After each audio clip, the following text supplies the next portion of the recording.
everyone, what's up? Welcome back to the shop. So today we're going to be assembling the top end of the 5.3, the L33 all aluminum turbo engine that I've been building. And we're going to put the heads on, put the lifters in. I've got some hardened Brian Tooley push rods, some brand new Brian Tooley LS7 lifters, some Brian Tooley LS9 head gaskets. We've got some new lifter trays. We've got ARP head studs to put in. What else is there new to put in? Anyway, some new stuff to put in. So before we get jumping into assembly of the engine, I want to do a little show and tell on why I'm putting in the new lifters, and I'm pre-soaking the lifters as well. So anyway, let me flip the camera and I'll show you the differences between the stock push rod and the Brian Tooley push rod. So let me just flip the camera around real fast and I'll show you these couple things.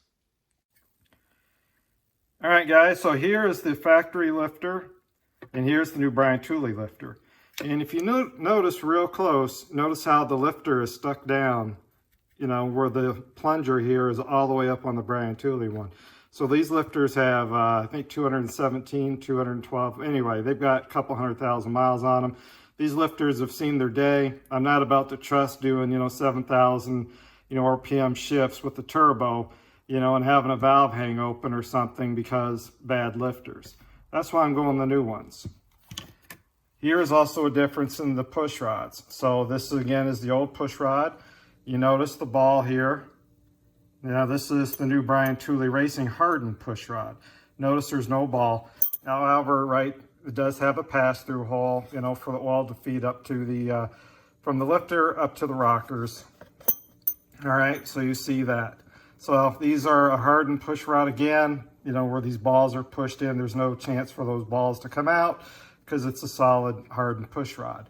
The other thing I've done, we'll come over here real quick, is I did do a trunnion upgrade on the roller rockers. Okay, so the trunnion upgrade, I put new bearings in this thing. I want the bearings versus the bushings. You can see they have clips on the outside here to help retain these so the old factory caps don't walk out. And let me tell you what, guys, my other rockers, the roller bearing that was in the original rockers were absolutely wiped out. You could take it and move this and hear them clicking and clacking, if you will. So I did the trunnion upgrade. Obviously we ported the head, so now we'll get into this. But before we, again, do that, I'm going to let these lifters soak for a little bit before we put them in and install the new lifter trays and all the other goodies. All right, guys, so I started putting the head studs in. I still have the other side to go. We'll go over the head studs in a second. But before I get too much further, the lifters have been soaking in the oil, so I'm going to drop all the lifters in, and then I'm going to put all the trays in. So then, like I said, then I'll go to the other side, and we'll talk about the head studs here in a second. But just remember, guys, when you're putting these in, right, the roller goes the same, goes up, if you will, right, goes vertical. Not horizontal, little roller here, right? Goes vertical, not sideways, otherwise you'll wipe out your camshaft. So we'll just drop these in. Like so.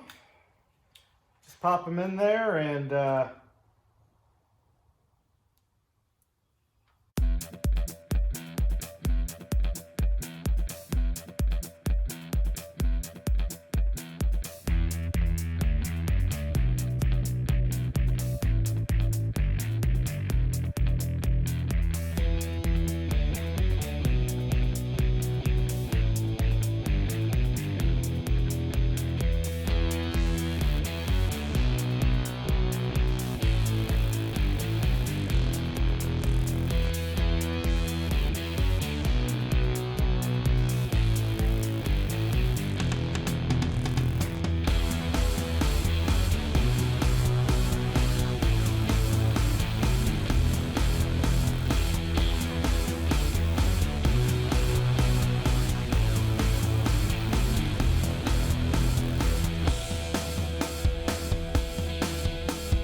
All right, so the bolts are supposed to be at 106 inch-pounds. So I have my inch-pound torque wrench, and we'll just torque them down real quick here, all 4 of them, and then we'll put the head studs in, or at least this side of the head studs in.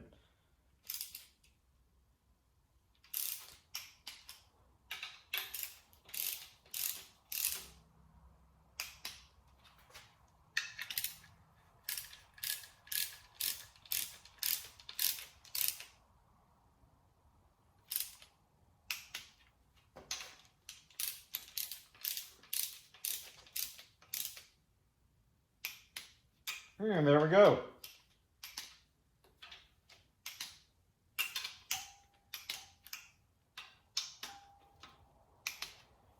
Now let me grab the head studs over there, set the camera up so we can see what we're doing on this side of the block. All right, so this is a 2005 block. The head studs are different between the 2000, or I should say the 1999 to 2003 and the 2004 and up. So this is a 2005 block, and you've got the 5 small ones here that we'll put in up at the top, and then we'll have 10 larger bolts here which we'll thread into the bottom. So you'll see, right, the hex there at the top. So that's what we'll use, is a hex socket here, like so. Or if you have an Allen wrench, you can do the same thing. Basically, just thread them in until they stop. Once they stop, there's no torque spec. Once they stop, stop. So once they kind of, if you will, bottom out, right? Once they bottom out, that's all you got to do. Thread them in. The bigger ones will take a little bit more. This is where it's important to clean out your threads real good, blow it out, all the debris and everything that since you scraped the gaskets off, clean the gasket surfaces, take compressed air, whatever, brake clean, whatever you got to do, rotate the block over, blow out the threads real good, so that way you can just spin these in. I will tell you that these bigger ones, you will need to take and thread them down in there. There's a little bit more work. It feels like you're stripping it, but it's just there might be a little debris left over where you just need to run it down. I had no problems on that side of the block. They went in real easy. So with that said, guys, I'm just going to run these down real quick, and I'll just do a little time lapse.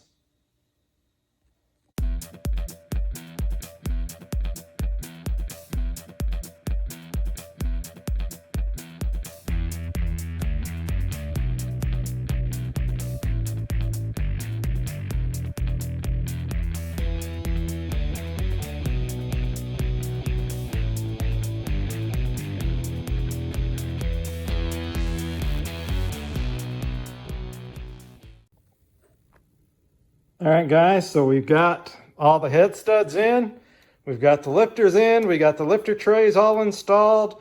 The next thing we need to do is, you can see, maybe you can't, but all the oil now is dripped onto the head surface here. We need to get that all cleaned off real good. So when we go to set the head gaskets on there, obviously they'll seal up and we don't have contamination. So that is the next step in the process here.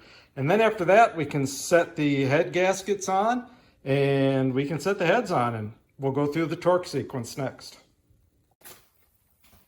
All right, and here's one of the Brian Tooley LS9 7-layer, multi-layer steel head gaskets, as you can see, right? There's all the different layers. You notice, guys, it's also labeled front, so that way you know which way to put it on. You'll also notice, right, well, it says it's for 6 liter. A lot of guys run these on their 5.3s for boost applications. So we're going to go ahead and run these as well. I did a bunch of research, and that's what I found out. So I have some friends running them as well on their 5.3s. Have not had any issues with them, so I'm going to go ahead and do the same. Like I said, you can see I dropped one of them on. And I will, guys, be careful. These are razor sharp edges. I did cut myself while trying to put this onto the head studs. My little thumb here, I don't know if you can see it, but anyway, it sliced right through, nothing flat. So anyway, let's go ahead and drop the other head gasket on. And then we'll set the heads on, and then we'll do the torque sequence.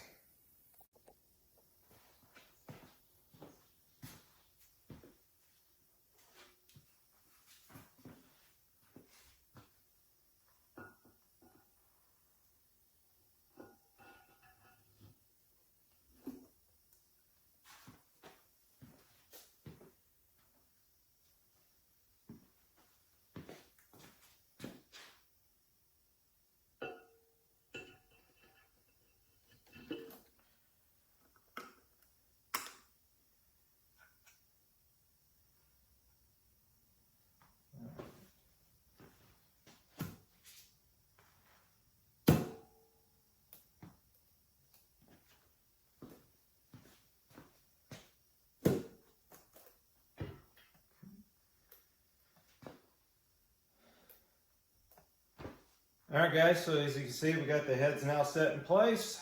Now, let me go ahead. I'm just going to set all the washers on here, and then we'll figure out, I'll need to put a little lube on the washers on the one side, not the other. I got to look at the directions again, but basically they're saying do not put the lube on the side that will be resting up against the cylinder head, but you want to put the lube on the side that the fastener will be touching. So let me go ahead and grab all my fasteners, and then we'll come back here in just a moment.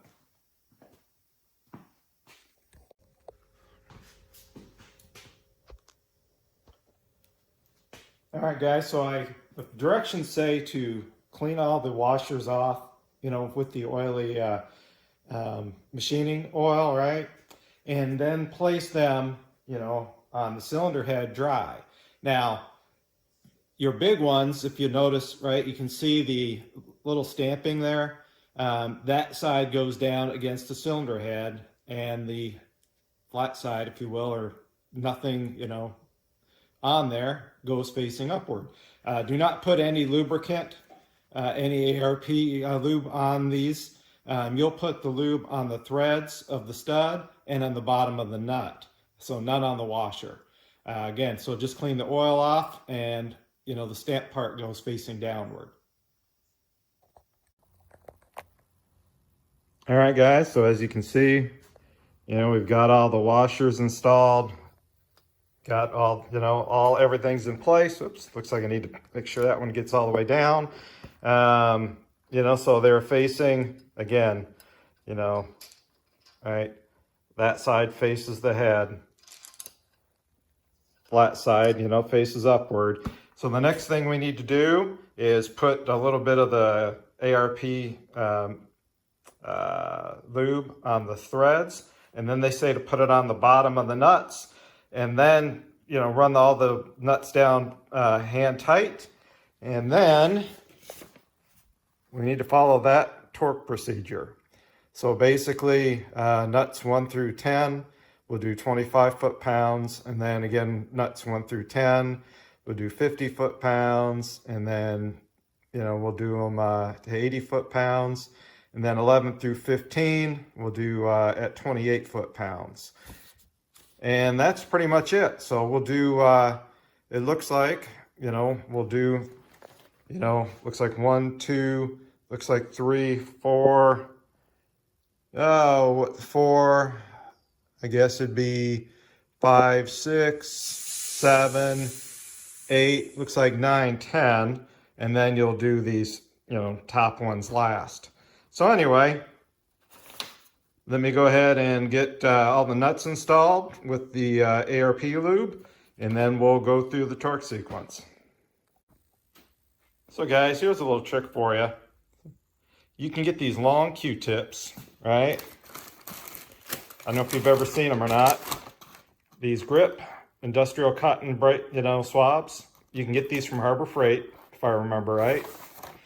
Now, I've got a big bottle of lube here, right? ARP lube, but look how hard it is to get down in there. So I tried with the original, brush that you get. You can see it's kind of messy, but look, take the cotton swab, right? And just kind of go around with some of the lube. And there you go. So now you've got your studs lubed. A whole lot easier than trying to, get the, what they give you down in there. Now the other thing, guys, that the Q-tip is great for is putting, some on your bolt, right? So you can control how much you stick on there. And then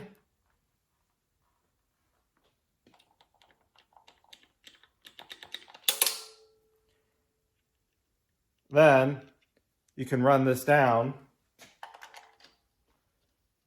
in place. So guys, we've got all the fasteners put in now. So now what we can do is I need to torque these. So again, let me get my torque wrench and we'll go through the torque sequence here and tighten them on. And then after that, we'll do push rods. We'll put the stand in place. We'll put the rockers and bolt those in place. And then I got to go downstairs and get the my basement, get the valve covers. We can put the valve covers on. I am not going to put the intake on today, but we'll put the valley tray in place. I put this paper in here as I was putting the small nuts on, right? I didn't want these small nuts, if I dropped them, to fall down in the valley area. So that's why this is sitting there. So anyway, guys, let me go ahead and we'll set up the camera and I'm just going to go through the torque sequence. Again, as you saw earlier in the piece of paper I held up, I'll follow the torque sequence.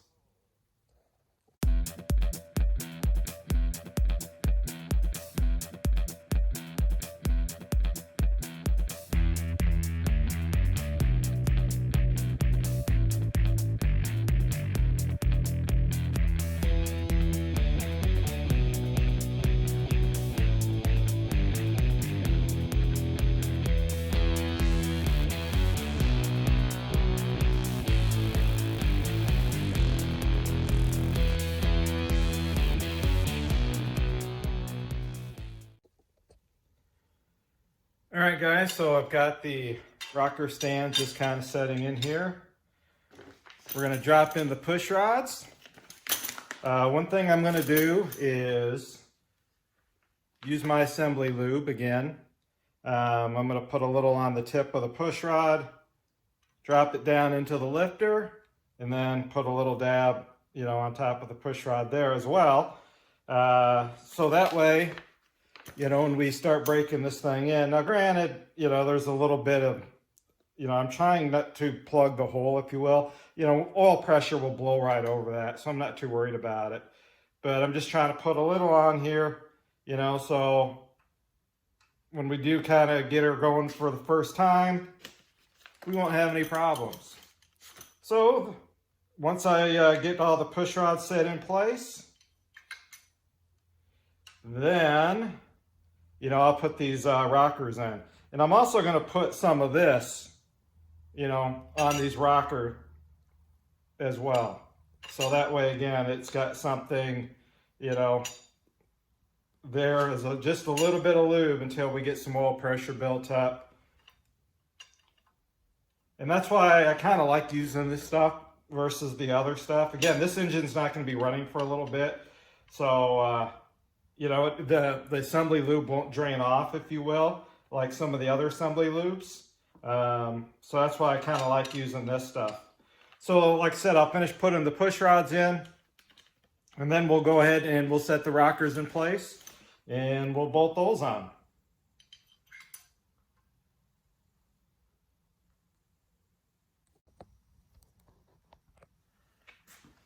All right, guys, so I've got all the rockers just set in place except this one. Just wanted to make sure, as a reminder, see the flat part in the center right here? Make sure that is facing up because the bolt is going to ride on the flat part of the rocker, and then the rounded part underneath, right, is going to ride in the rounded part, this aluminum piece, your rocker stand, I guess, if you will. So just make sure that when you put these in, right, flat part faces up, because that's where your fastener goes. Rounded part at the bottom. And then you will torque these to 22 foot-pounds. So I'm going to go ahead and finish tightening these up. The other side's already done. But like I said, we'll set these in place. Torque them to 22. foot-pounds, and then we can set the valve covers on. So let me go ahead and I'll just time-lapse this real quick.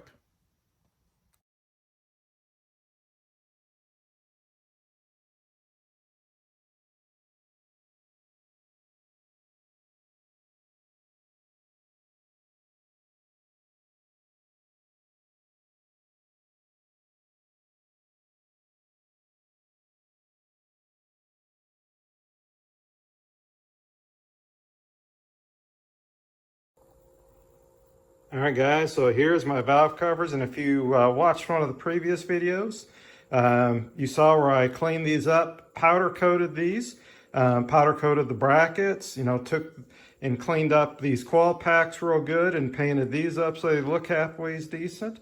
So yeah, so now I just need to bolt these fasteners down, which I'm going to go with 18 foot-pounds because I can't find a torque spec anywhere. So we'll go with 18, sounds pretty good for those. So let me tighten those up, tighten the other side up, and then I got to clean the valley tray up, and we'll put that in place. And here we go, guys. Here's the finished bullet. Other than the intake manifold, which I'm not going to put on just yet. I need to clean it real good, figure out injectors. But for the most part, guys, there is the long block. You notice I've got some 3D printed, exhaust ports, to cover up the exhaust ports. I've got just some junk plugs in there for right now. Those are actually Taylor 10.4 millimeter spark plug wires. I powder coated the top cover there as well. The same with the front cover, the valve covers, all that. So this thing is pretty much done at this point in time. Down the road, I'll have to figure out the accessory drive. What I'm going to do there, once I get the car and set it in the frame, because I want to keep the factory air, I want to keep air conditioning in this car. Power steering, obviously good alternator, and there's going to be a turbo hanging, somewhere over here. I need to figure out which headers to run, right? Am I going to run the downs and out, the up and forwards, or am I going to do the cast intake, right? You can buy off eBay where you can mount the turbo on it and then, loop the, keep, I think it was at the factory driver's side, and then run it behind or under the transmission behind the engine. And eventually I'll get an SFI, harmonic balancer, but I'm not going to need, that stuff right away. So for the time being, I'm going to tape over the intake ports for right now to keep all the debris out. But that kind of wraps up the engine build for right now. So with that, guys, I hope you'd enjoyed this video series on what I am doing to build my L33 all aluminum, engine for my Pontiac, 1967 Pontiac that it's going to go into. Again, I'm going to probably run a 78, 75 millimeter turbo on this thing. My goal is to, somewhere in the 650 to 700 horsepower range. So, for what I built, it should be plenty sturdy for that. My goal is just to run, bottom 10s, maybe dip into the 9s, once in a while for fun. But for the most part, have a very reliable and just basically a reliable engine, right, for a few years, and then, go into it and, check it all out and refresh it. The other cool thing here, I'll do a close-up of this as well. Do a close-up of this as well right here. Get my hand out of the way of the camera. Basically I got this off Amazon. This is I believe a -10 breather where you can put in place of the, oil fill tube. So that way I can, run this over to a catch can. So that'll help with that. With it be able to breathe a little bit more when we're putting, 10, 15 pounds of boost through this thing. So anyway, guys, I'll take a couple stills, throw them in here, but thank you for watching the build of this thing. Like I said, I'm going to get the intake all cleaned up and eventually we'll bolt the intake on. But for right now, this is kind of wraps up this part of the video series. Thanks for watching, guys. Please like, subscribe, and hit the little bell, as I say, for future content and the build of the 1967 Pontiac, which basically the only thing that's going to be used on this from this body shell here is the doors and the roof. The rest of this going to go bye-bye. You have to see the car I'm going to actually build when I go to get it.